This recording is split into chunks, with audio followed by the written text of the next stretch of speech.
looking back, I thought we'd get to the point. I've been dying to get to this in these interviews with you. The iconic angle that you and Ric Flair had.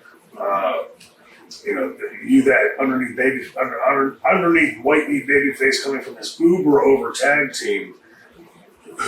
What was the inception of the angle? Who thought it up? How did it happen? Well, we might have mentioned this earlier at this time right here. At that time, Magnum TA, they were grooming him to be the world champion. Just real quick, is it true that he was only? I've heard this and I've never verified it myself. That when they were grooming him, then that he had only been in the business for less than 4 years. Three. Well, he was down for Bill Watts. Yeah, just about that. But they were grooming him. Yeah. Because he was a stud. Oh yeah, but what they're gonna do, is he was gonna beat Flair for the world title. Flair went back. You know what I'm saying? Yeah. But later on, that's the reason Flair held the championship for so long, and still nobody after that to me even followed him. You know what I'm saying? It was a hard person to take that from. Sure. Well, see, when Magnum had the car wreck, he got paralyzed. Right. Now, and Dusty and Flair, they're going on their 20th year wrestling each other. You see what I'm saying? And they got to have something new. And I'll never forget, it was Rock Hill, South Carolina. He was doing TV, and they had me in a single match. And I went out. I worked with one of the RPM guys, not Mike, but the other one. Kenny. Huh? Kenny. But me and him went out there, and we. Ken Lane. No. Wasn't Ken Lane. It's one of the rock and roll RPMs. Yeah. One of them was Mike Davis. Yeah, And that other one, and the other one, I can't think of his name, but I know you're talking. we tore that place down. And when I came back through the thing, there was Dusty and Rick and Jimmy Crawford. And they was telling me they was looking for somebody for Rick to work with, and Rick wanted to work with me. Because this is now after Magnum. Yeah, this is after. So they need to make. You got to do something, but right. You're gonna have to do something, and all the time and effort they have already put in building Terry with Tony Blank, correct, with and Rick, Oldie and Farm, and sure, you see they already put all that time in there, and see it was just I was at the right place at the right time. Yeah. And they wanted to work with each other, and this is how stuff like this happened. It started off, same thing. That Saturday on the line of TV, we didn't, like Dusty was a booker, but you just want to do things. He's starting it off slow, Rick, and so we're out there. Rick comes out. We're talking, he brings that, because he always talked about him with his women, but we had the little bitty girls, the teeny boppers. Yeah. He come out with that bra. And, he's got a $500 pair of glasses on. He's holding that bra, and he's telling me, "Turn the glasses off, stomp them." And I'm, to me, I'm scratching my back. I'm like, "What the fuck?" Yeah, and then I took him off and stomped him, and he slapped me, and then all hell broke loose. Yeah. Okay, and then he did this. Then after that Tuesday night was like somewhere in South Carolina, where I was wrestling Tony Zane. I hit him with a drop kick off the top rope for a finish, and Flair come in the ring, pulled his jacket off, talk about me break. I'm the world champion, not going to disrespect me. And see, this is what guys need to understand, especially when you're a true baby face. I didn't put my fist up, come on. I backed up from him the whole time. I backed up around the ring 2 or 3 times until he got me trapped in the corner. Yep. And then, he was telling me, but I was telling him, follow me back. Just come on. Not right now. Because Flair, I said, no, not just yet. I'm being that baby face. And then, brother, when he got me hooked in that corner, I come out of there, boy, me, I tore all his clothes off of him and everything, because tell Vince, you'll call him back later. Yeah. And I was just at the right place at the right time. Shane, I felt like I was one of the, and looking back, I was one of the luckiest guys in the world. Being a fill-in spot, especially for Maggie, was as over as he was, and everybody knew that he was ready for that push.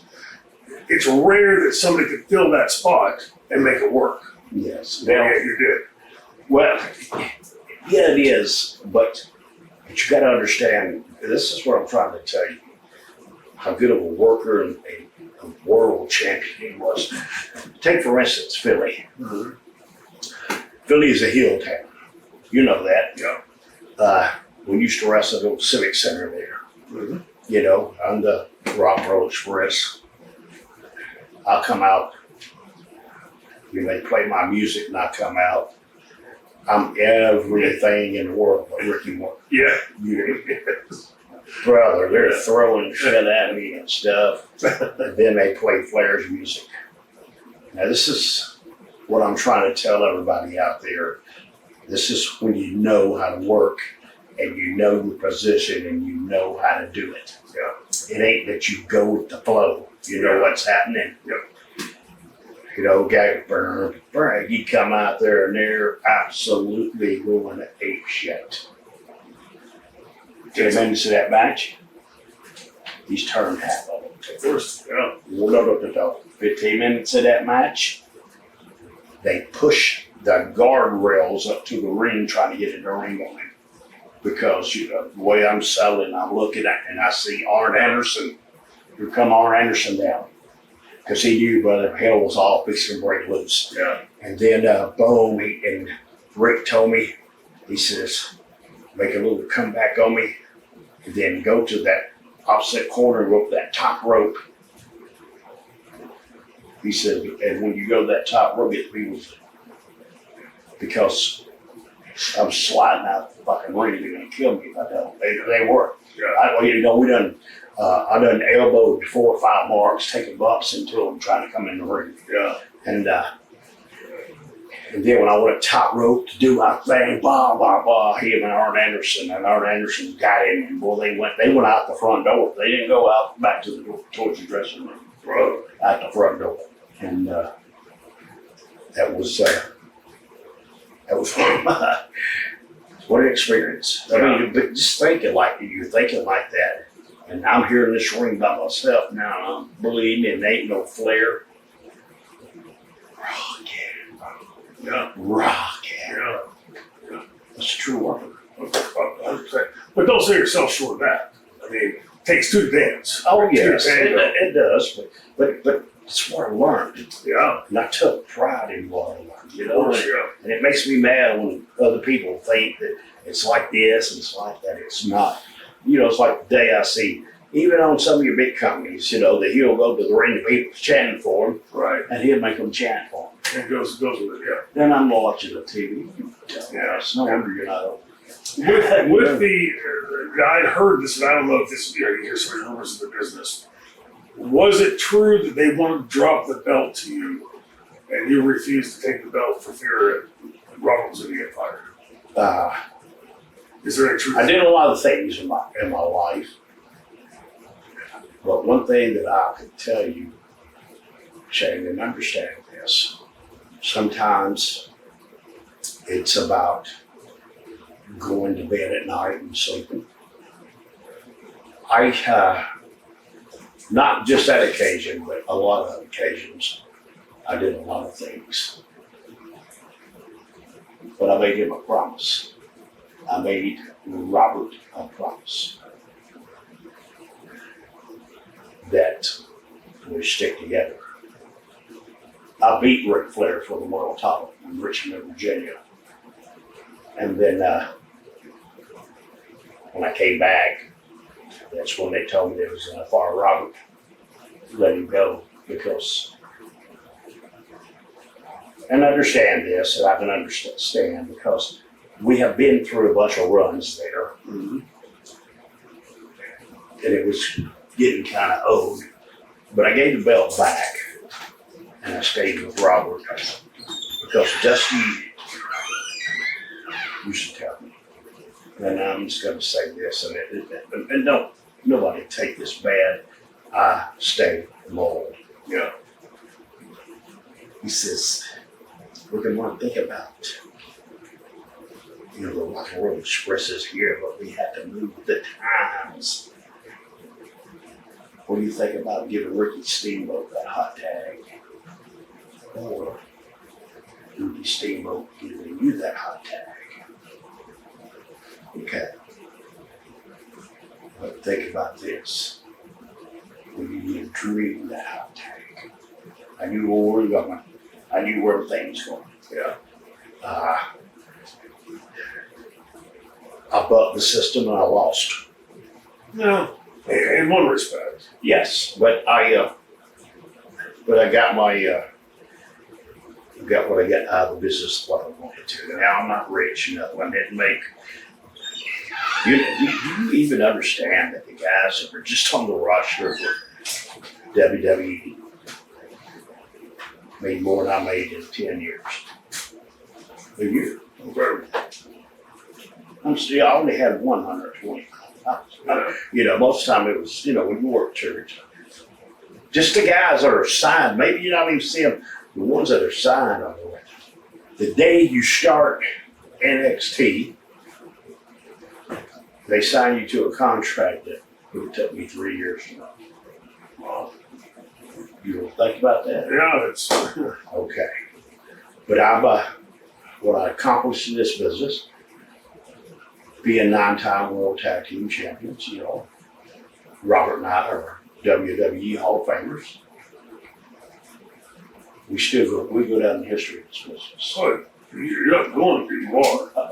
Well, It's, thank you. So if your fans out there to understand that what you said about being 9-time world champion, even though our business is what our business is, the company putting you in that position is the company acknowledging that you're the best person to be in that position to draw the money, not just for yourself, the promotion, Okay. and for everybody else in that dressing room. But that was territory days, Yeah. too. Now, not only did we just wrestle, which we got established, we'd fly up to Dallas and wrestle people in the binary territories, we'd fly to Portland.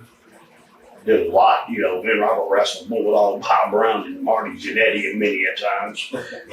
I'm serious. That was their top babyface team. Yeah. It was heels to go out to. That was just, that's where it was, buddy. I'd go, you work your territories, you go down, and, Eddie Graham really loved us. Yeah. And I'll tell you that he was fading out with Dusty went, and that's none of my business. But he told me, he says, you remind me of me, Eddie Graham. Yeah. And Eddie Never had the Graham, pleasure of meeting him. oh, he was, I've never heard anything negative about him. that was Dusty's mentor. Yeah. Dusty, Yes. JJ's, Bill Watson's, And it's like I try to tell these guys, instead of doing it this way, let's do it this way. Yeah.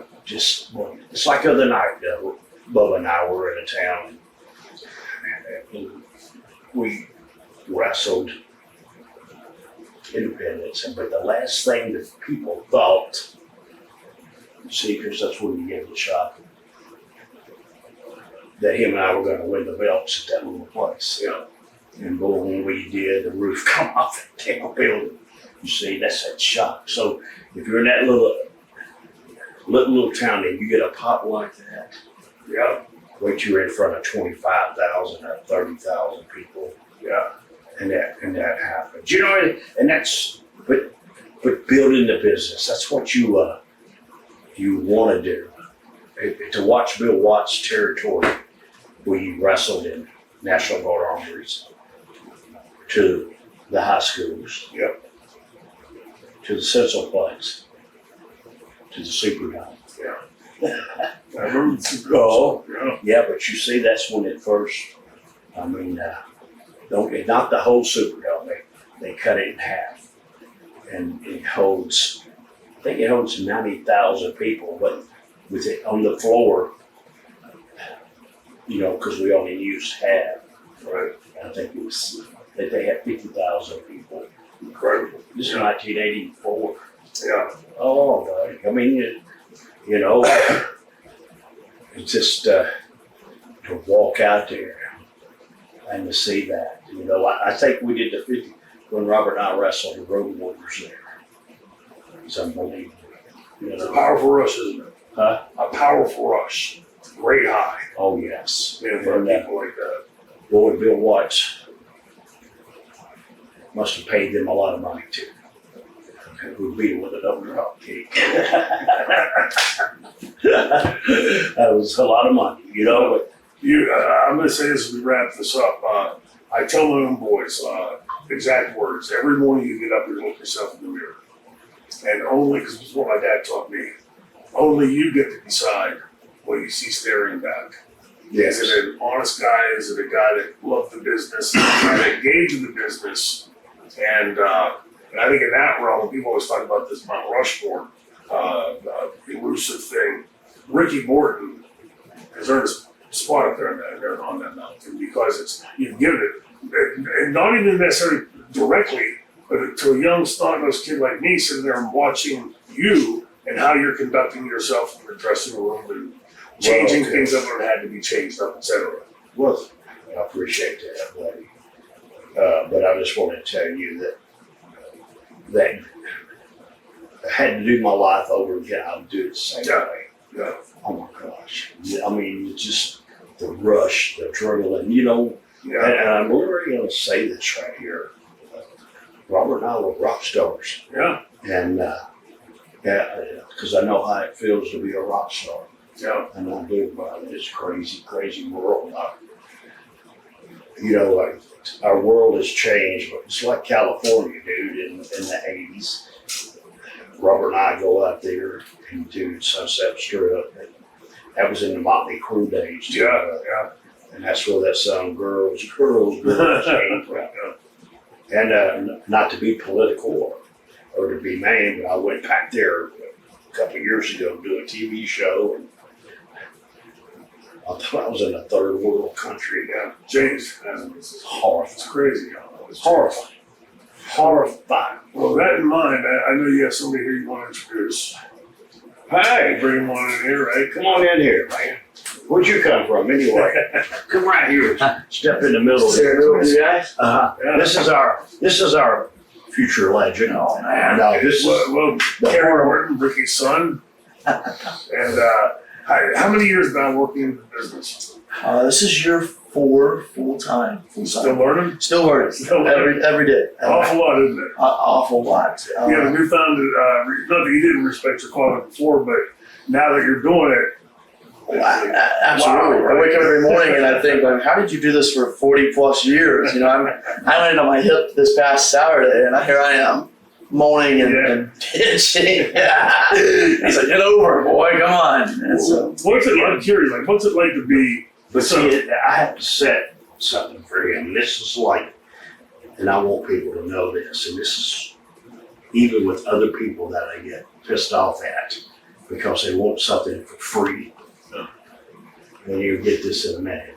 You can ask him. I'm up before the sun comes up and gone to the gym. I'm not a bodybuilder. But I work hard to still do what I do today. Sure. Yeah. At 68. So I used 20. But I asked him, you go gym day? Well, I had a lot of work to do. It's not an excuse. Yeah. It's just an excuse. Yeah. You know, knowing Hogan and all these guys and being on the road with them, you gotta understand, dude, we come in, get in the town at 3 o'clock in the morning, Yeah. and they stop at the gym. Yeah. They go to the gym and work out at 3 o'clock in the morning. They go home and eat and sleep, then at 10 o'clock, they're back in the gym. Yeah. That's why they who they are and what they're doing. Talk to my son for a while. All right? So growing up, I mean, what was it like? Because your dad and Robert had such an iconic position in the business, not only in the business, the spot that they had, but at that time the business was going kaboom. I mean, it was just expanding. I've talked to Bruno and all those old time Dominic, all those old timers. None of them could ever imagine where the wrestling business was going and in the stratosphere. So what was it like growing up, being Ricky Morton's son? It's on TV every Saturday at 6:35. It was a little before my time. I think, I was born in '01, Yeah, so it was kind of on his yeah, plethora career on the independents. So I grew up in the backseat of cars on my DVD player watching welcome to the business, kid. watching wrestling. Particularly, I was watching, I love BCW. So my neighbor Kirk had every show that came out. He had a DVD rent. So and he had it saved. And so you'd give me these DVDs to watch on the backseat of the road. So I'd watch all these guys, you included, and then kind of going away and chasing and whatnot, and then coming back to this. The evolution of wrestling itself was fun. It was something that I don't necessarily take for granted. I realize, I am my father's son. I can't change that. I am a professional wrestler too. Big boots to fill. Huge boots to fill. And that's something I try to tell everyone, okay, why don't you wear a bandana? Or why don't you do your hairstyle this particular way? And I was like, I'm trying to, and if you watch myself in the wrestling ring or the way I act and wrestle, I don't particularly wrestle like my father. Right. I do a lot of certain things to just kind of make myself different. It's great to have that comparison, but at the end of the day, it's also something I have to make my own edge. Right. It's always been my belief. I remember when I was breaking in, Dave and San Martino getting into the business, and those huge boots to fill. Having met David Flair later and listening to his comments, it's almost unfair because if you would go out and mimic your father, even if you're 10 times as good, you're told, you're good, but you're not as good as your dad was, right? And I think it's why it's important to forge your own path. Let Kerry Morton be someone they watch and go, hey, he's great. Did you ever see his dad? And there's a difference there between your two styles. So good luck. I came in, nobody in my family even watched wrestling, let alone having to try to fill boots like that. So as difficult as it was to learn all of that, and it was difficult, is difficult. I didn't have, an iconic father that had come before me and trying to shape that and work through all of that. So good luck. It's like your dad was talking about earlier, and I'm sure you've already tasted some of it. It's such an incredible business when you're on the road, out with your friends, cutting up, having a good time. When I look back, and there's plenty of bad nights. Money's bad. The house wasn't great. Yes. You got injured tonight, whatever. When I think back, I think of those road trips with my buddies Ron Simmons and Davey Haskins and Carl Fergie and all those guys, and the fact that I had the opportunity to sit in dressing rooms as wrestling was exploding to that level and watching the Harley races and the Rock and Roll Expresses and the Midnight Expresses and wow, what a PhD level learning of the business. Just plus being a fan of wrestling, you got to watch great wrestling every night for free. It's a comparison. A lot of times here recently, just speaking, I got humbled, and and it's been awesome that I've been so fortunate to stay as busy as I am on the independents of NWA, and I've worked all over the world, which is such a blessing. I don't take that for granted. Sure. And going to these huge houses and killing it in merchandise, and it was something like recently I was at a show, and mind you, there was not many people showed up. I think 25 paid people at the door. Huge building, like a bigger building, and it was one of those moments that I stepped back and I talked. It was one of those realization moments. All right, this is a valuable lesson, but still, I always try to have that perspective of pay these people, give them their money's worth, and so. The guy was working, which was a local, and no names necessarily, but hasn't wrestled a bigger name before. He was good talent. It's hey man, let's like I kind of dodged him the whole night. And I was like, hey, if we're gonna do this, let's go up there and actually wrestle. I'm not gonna bullshit or half-ass it. And we whooped each other's ass for 15 minutes. It was awesome. Man. It was something like the fans were into it, but that's perspective of seeing what wrestling is today, how big it is, whether it be, you know, just and not necessarily in the United States, or just in Canada. It's still huge there. Right. Australia, all the places is drawing huge houses. Yeah. So that being said, it was kind of like, okay, you know, there's different tastes and different textures. Like, what can we bring into the mix? And it's something that I cherished having an experience of getting humbled, because I knew it was going to come sooner or later, and it was one of those like, okay, and like settle back down, you know, realize don't forget where you come from. Yeah. Well, rest assured, every great that you've ever watched, including your father, has done that, has been in that same arena, right? And you know, that's where you realize, can you go out there and, you know, if you're a comedian on the stage, can you still deliver that joke? If you're a wrestler, can you still deliver the match? Even though it's easy to wrestle in front of buildings, jam-packed, the power, the energy is just alive in the air, the electricity. But there's an awful lot of learning that goes on I'm telling in an you. empty arena. I don't, you know, and I hate to say it, I don't really have the butterflies, as what people usually talk about, which is, it sucks. That nerve-wracking moment before you step out the curtain, like, that's something that's never really occurred to me. I did professional theater for a long time, so I give that, you know, an estimate of who I am now. But wrestling in front of that small audience, I got more nervous than anything. Yeah. I'm telling you, I was questioning my ability. I was questioning here I am. We just sold out and I wrestled in front of 1,500 people the night before. Sure. Here I am. Because it's a whole lot more personal. Yes. Right? You can see everybody. You can hear every voice. And suddenly that big crowd, I remember as a kid in the business come back and go, hey, did you see the girl in the third row? Oh, yeah. I'm thinking, I saw my opponent. I sort of saw the referee. And I saw the ring. There were people out there. Who knew? Like, I was so focused on the match, but that 20, 30, 40, you could hear that lady calling you names. You could hear that guy over there and see it. So, great learning experience, It was a hell of a learning experience. I'm glad it happened. Glad. Don't worry, we'll have more. Oh, absolutely. I don't question it either. And that's something, you know, in wrestling today's time, especially being 23, there's so many up-and-coming talented wrestlers that all have their niche of what they're willing to offer in wrestling, whether it be high flying or technical or ground and pound or entertainment. And that's something I see a lot, like Game Changer Wrestling. Went trending here recently in Game Changer Wrestling during spring break. That's fun. It was awesome. I get to watch that. But you know, that's something like I always see in today's time, especially like you see a lot of people often imitate those that came before. You know, I see people all the time. We're all thieves. Oh yeah. We steal from everybody. For instance, you know, I saw the promo recently. They were trying to do something at some particular show where they're introducing a new belt. And here I am, just a guest on the show, come in for the one night appearance, and they do the Shane Douglas Notorious, throw it in the trash. Here's the new one. It was great. And I was like, oh man. And but like, you know, often imitate, never duplicated. Well, Scott Irwin taught me when I was much younger than you, months in the business. Don't try to be original because it's all been done, right? But take those pieces and put it together and make that puzzle look just a little bit different. And we're like, man, what a great match. It was incredible. So it's, what's been the biggest shock to you, surprise to you in the business?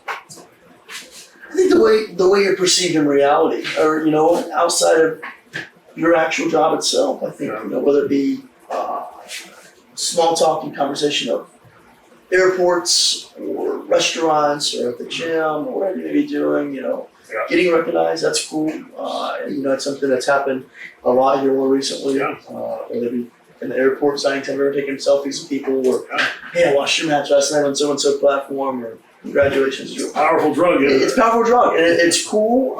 It's humbling. It's like, oh man, these people recognize me and understand like my work and my hard efforts is getting rewarded. Sure.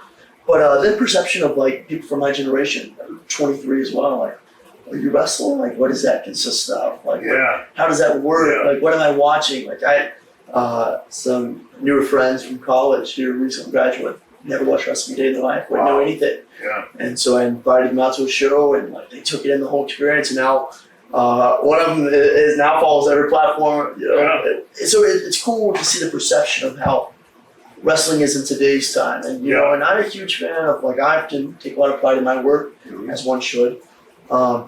but I also I don't ever try to insult anyone's intelligence. Right. And I see that often in today's wrestling of people doing a stupid maneuver or gimmick or trying to do something, and they question people's reality and or intelligence, and I just really, really bugs me, and it's a dig to me. So Sure. I always try to, whatever I may be doing, I'm entertainment based too. I like to do funny shit, but I want them to believe, and that was something that I took a lot of pride in. These guys came and watched it, and you really gave it to them out there. You were like, "What the hell?" I'm like, "You're damn right I did." Yeah. That's something which I take in my work and my efforts. I want that to be seen. Like, oh wow, this guy's doing something more than what the other guy did the match before or the first match. That guy was really good.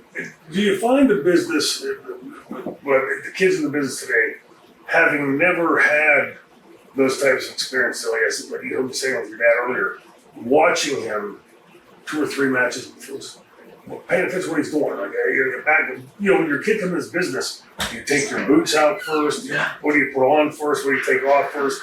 All those little things like that. Let's take West Virginia. But when you watch like the wrestling today and the approach to it, that there's a lack of desire to make them believe. Yes. It's just, they know it's a work, so it doesn't really matter. I think people have this perception in their mind that, it's entertainment. Yeah. It's no longer wrestling. That's why, I work with these cats, and since people on my day, I'll take for example, I worked in last weekend in Ontario, sold out.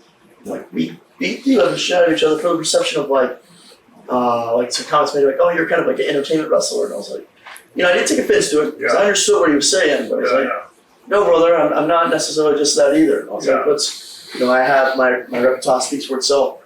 Whether it's sports or my achievements, they came before wrestling. Yeah. And that's something I was like, no, let's go out there. We beat the hell out of each other. And that was, I feel like people kind of often forget that we are wrestling. There's 2 opponents in the ring, or there's people in this room that are hitting each other, or clashing with one another, beating the hell out of one another, trying to get that win, trying to get a victory, to get their arm raised. Yeah. People often forget about that. Well, it's easy. It's your acting background. It's easy once you've had the script and you memorized your lines and where your spots and cues are. Now go out there and do it with no script.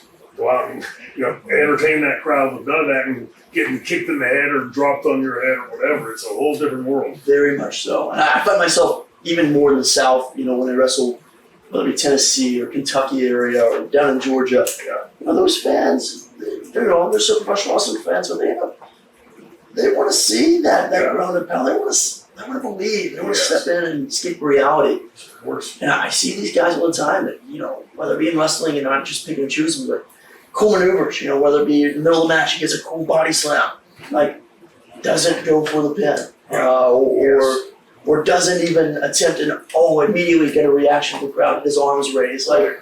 Hey man, let's, if you're in an actual fight and I'm getting my ass whooped, and they're keeping coming back up, then I'm going to try to do whatever I can to keep it out. It really, I heard somebody say it earlier in my career to me, you've got to always be thinking. It's a human, it's a live chess game. Yes. And so if you just drop kick my bad leg and I'm saying that, can I 2 minutes later be doing a backflip off the top rope? It's those things don't go together. It doesn't fit. It should be doing this. And so maybe go for it and you fall because you can't quite execute it. Those details. I wish that was taught more in today's time, especially for my generation, people that are my age and are breaking in that watched wrestling from the early 2000s, whether WWE Raw or SmackDown, and didn't really know anything else aside that existed. Right. I wish they understood what you just said. Those and I think so. I think it'll come with time. Right. But it's just, it's that match structure of obviously they want to do this, Yeah. they want to get this in, and they want to get this in, and then, okay, you can get your little jazz in too, and then we'll have this clever at the end. I wish they would get away from that sometimes, that mantra, and say, hey, let's go out there, let's clean, actual wrestle, ground and pound, hard hitting, entertainment, but still at the end of the day, one of these people are going to win at one time. And that's something I always try to remind myself before I step in the curtain. That's the fans' intelligence. It's you're seeing the next big thing coming along, right? The next generation. Kerry Morton, Ricky Morton's son. Appreciate you being here. Good luck to you in your career. Appreciate you guys being here and checking us out on Appalachian Expose. Till the next time, we got another superstar sitting here. Take it easy, guys.